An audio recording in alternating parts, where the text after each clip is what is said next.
Imagine a world where science could be used to target specific populations, rendering them infertile and leading to their eventual decline.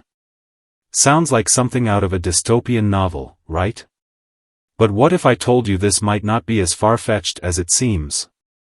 From historical rumors of ethnic bioweapons to modern advancements in CRISPR gene editing, the possibility of targeted population control has haunted the edges of scientific and ethical debates. Today, we're diving deep into the shocking science behind this concept, exploring real-world examples, and examining the potential consequences, especially for Africa. Could this be a terrifying reality by 2025? Let's find out.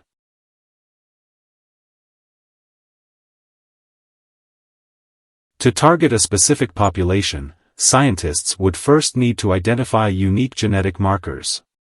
These could include single nucleotide polymorphisms, or SNPs, haplogroups, or even epigenetic patterns like DNA methylation. For example, lactase persistence is common in European populations, while the sickle cell trait is prevalent in African populations. These markers could serve as the key to unlocking a targeted approach. Once the target is identified, the next step would be to develop a mechanism to induce infertility. This could involve hormonal disruption, gamete targeting, or even gene editing tools like CRISPR-Cas9. For instance, compounds like gossypol and triptolide have already been studied for their contraceptive effects. Gossypol, derived from cottonseed oil, was once explored as a male contraceptive in China but was abandoned due to severe side effects. Similarly, triptolide, a compound from the thunder god vine, has shown potential in impairing sperm production. But how would such an agent be delivered to an entire population?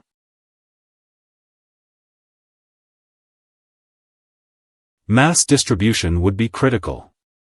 The agent could be introduced into water or food supplies, released as an aerosol, or even engineered into a virus designed to spread rapidly.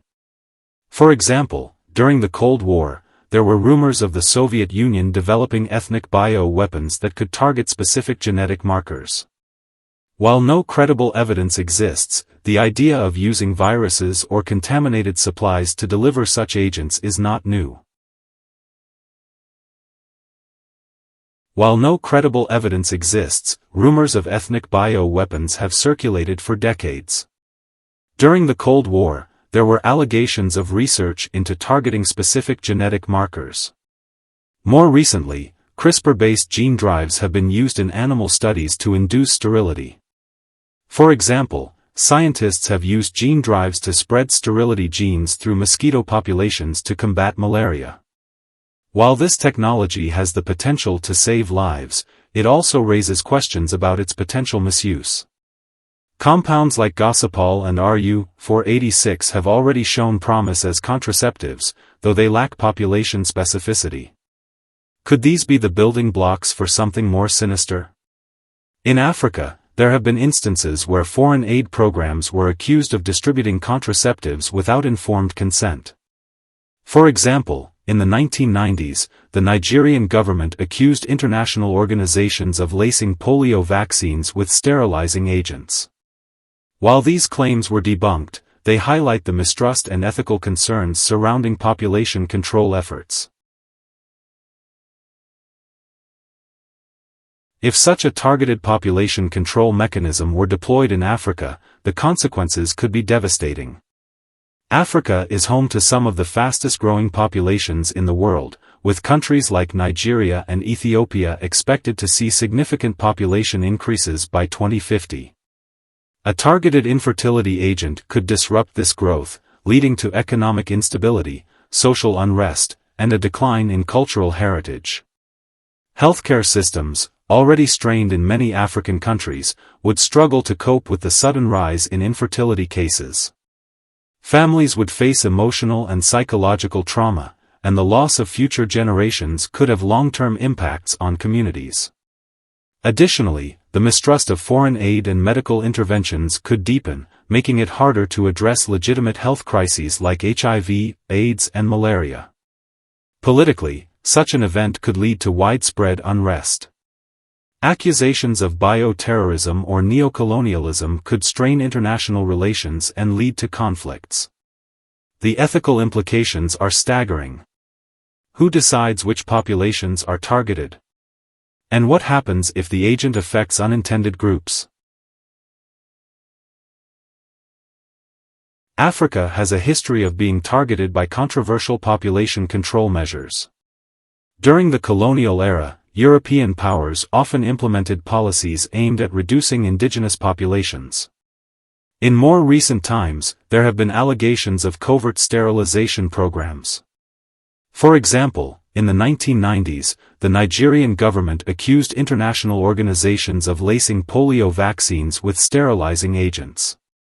While these claims were debunked, they highlight the mistrust and ethical concerns surrounding population control efforts. In the present day, Africa faces numerous health challenges, from HIV, AIDS to malaria.